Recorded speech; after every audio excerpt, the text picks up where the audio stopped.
about GPS, or more generally about Global Navigation Satellite System, the so-called GNSS, we think about positioning. So we go to open Google Maps, to go to that bar, or to go to the shop. Actually, GNSS are so much more. For example, did you know that GNSS can give us information about tsunamis? But how is it possible? Actually, tsunamis can produce some kind of waves. These waves can travel across the atmosphere, reaching the upper part of the atmosphere, the so-called ionosphere, and perturbing its compositions, that is, ions and electrons. There, this perturbation is hence detectable through the GNSS signal.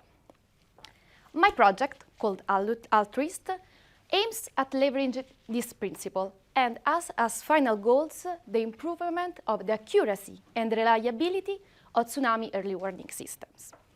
The project is based on a methodology that allows to simultaneously study what happens on the ground and what happens up in the sky, in the ionosphere, to give us information about tsunamis in real time. So instead of tracking cars or people's position, we go chasing after tsunamis. But what is the main advantage?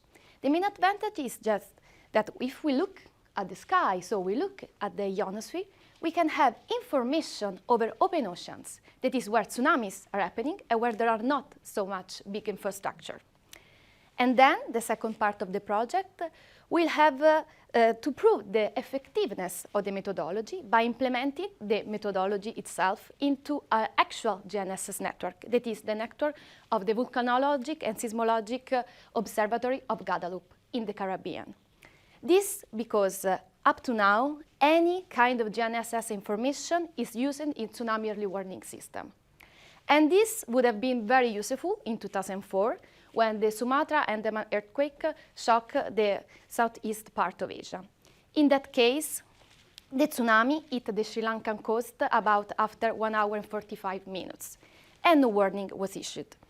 Later studies demonstrated that in that case, the first information coming from the ionosphere, so coming from the sky related to the propagation of the earthquake and of the tsunami, was available only 15 minutes after.